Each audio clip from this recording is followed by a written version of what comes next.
Welcome to Skytech-Lens. Since January 2025, US-Canada relations have taken a sharp turn. What began as familiar Trump-era tariffs and tough talk has escalated into real economic pain. Canadian countermeasures and a grassroots boycott are draining billions from American border towns. Tourism is down, auto supply chains are strained, and GOP leaders are scrambling to repair the damage.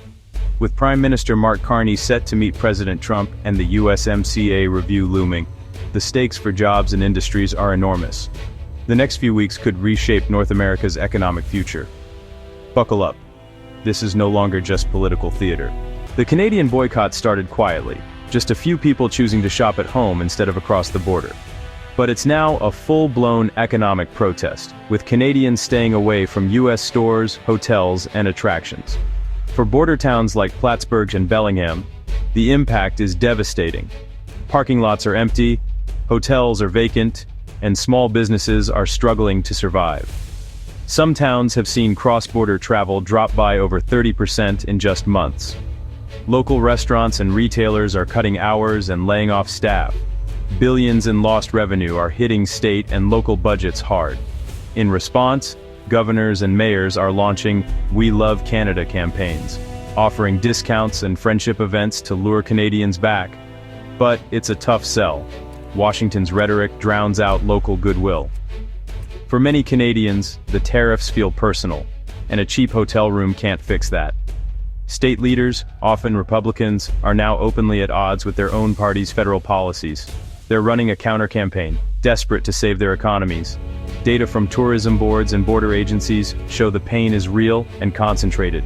For every America First speech, there's a business owner staring at empty shelves in red ink. The boycott is decentralized but highly effective. The big question, how long can these local economies hold out? Can charm campaigns overcome federal hardball? What's clear is that the first casualties of this trade war are American businesses and workers along the northern border. The longer the standoff lasts, the deeper the wounds. The border, once a symbol of partnership, is now a front line in an economic conflict. And the outcome is far from certain. The stakes are rising by the day. The next move could decide the fate of entire communities. The North American auto industry is a single, integrated machine. Parts cross the US-Canada border multiple times before a car is finished. Trump's tariffs are jamming the gears, raising costs on everything from steel to electronics. Automakers now face a tough choice: absorb the costs or pass them to consumers. Prices at dealerships are rising, not because of new features, but because of trade policy. The just-in-time delivery system is breaking down, with delays and uncertainty at every turn. This unpredictability is toxic for an industry that relies on precision. The timing couldn't be worse as North America tries to compete in the global electric vehicle race. Investors are wary. Why build a battery plant if tariffs could change overnight? The trade fight is undermining the very cooperation needed to compete with China and Europe. Auto unions on both sides know a hit to Ontario means a hit to Michigan. These tariffs treat Canadian industry as a rival when it's really a partner. A tariff on a Canadian part is a tax on an American car. The result?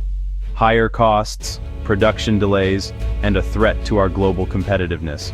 The auto supply chain needs precision, not blunt instruments. The future of North American manufacturing is on the line. While the White House turns up the heat, Republican governors are heading north for damage control. These aren't standard trade missions. They're urgent efforts to reassure Canada that state-level ties remain strong. Governors from states like Michigan and Ohio are meeting with Canadian leaders, business councils, and industry groups. Their message: don't judge us by Washington's actions.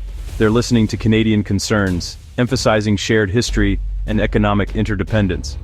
These governors are acting as unofficial ambassadors, trying to shield their states from federal fallout. It's a striking split-screen tough talk in D.C., bridge building in Ottawa. The challenge? Governors can't override federal tariffs. Canadians appreciate the outreach, but want real policy change. These meetings keep dialogue open and remind both sides of the deep partnership below the political noise. Governors gather on-the-ground intel to bring back to Congress and the administration. This sub-national diplomacy exposes deep divisions within the Republican Party, protectionists versus pro-trade advocates. The trade fight with Canada has made these internal conflicts public. Governors on the road are the face of the pro-trade wing, desperate to protect local economies. When state leaders feel compelled to run their own foreign policy, it's a sign the national strategy is backfiring. They're holding the line, hoping reason prevails before the damage is permanent. The stakes are local, but the implications are national. The longer the split persists, the harder it will be to repair the relationship. The clock is ticking for both sides. October 7th is the day. Prime Minister Carney meets President Trump in the Oval Office. This isn't just a photo op, it's a high-stakes negotiation with North America's economy on the line. Carney's goal: secure relief from tariffs that are hurting both countries. He'll argue with data, not rhetoric, showing how tariffs are backfiring on American workers and consumers. The looming USMCA review adds pressure. This trade deal's future is now a bargaining chip. Trump could use the meeting to claim victory with concessions, or double down for more leverage. The auto industry is the biggest concern. Both sides know the supply chain is the crown jewel. Carney will push for auto sector carve-outs to keep North America competitive. The best-case scenario: a truce, with tariffs suspended and a commitment to work through the USMCA review. More likely, a partial deal, with relief for some sectors, but not all. Worst case, a breakdown, leading to prolonged uncertainty, job losses, and supply chains shifting away from North America. Everything hinges on this meeting. Personality, politics, and policy collide. The chemistry between Carney and Trump could tip the scales, but the hard numbers and strategic stakes will drive the outcome. The future of North American trade could be decided in a single conversation. This trade fight isn't just about the US and Canada, it's about global competition. While North America squabbles, China is racing ahead in electric vehicles, batteries, and critical minerals. The USMCA was meant to create a continental powerhouse, combining American innovation, Canadian resources, and Mexican manufacturing. Instead, tariffs are turning partners into rivals and weakening the alliance. Canada holds the minerals the US needs for EVs, but current policies are pushing them away. China is seizing the opportunity, locking up resources and flooding markets with cheap EVs. Industry leaders warn only a united North America can compete with China's scale and speed. That means zero tariffs, seamless investment, and joint R&D. The current path of antagonism makes this impossible. There's a clear fork in the road: renew the alliance and focus on the real global threat, or keep fighting each other and fall behind. The choice is stark: rebalance trade with a friend, or risk losing the future of manufacturing to a rival. The decisions made now will shape jobs, industries, and security for decades. Will leaders prioritize long-term competitiveness or short-term political wins? The answer will determine if North America leads or lags in the 21st century economy. The world is watching, and so are the workers whose futures are at stake. The next move could define a generation. The clock is ticking. The trade dispute's impact is no longer theoretical. It's real and growing. Border businesses are hurting, car prices are rising, and supply chains are under stress. Tariffs are splintering an economic partnership built over decades. The result? Lost efficiency, higher costs, and stalled investment. The Trump-Carney summit and USMCA review are a chance to pull back from the brink. Targeted relief, especially for autos, could restore confidence and cooperation. If turmoil continues, the damage could be permanent. Companies may move operations for good. The policy of confrontation is creating economic drag and strategic risk. The real competition is global, not internal. The choice is clear: work together for torque, or let turmoil weaken the continent. The evidence is in. Tariffs are hurting both sides. Are the perceived benefits worth the real costs in jobs and competitiveness?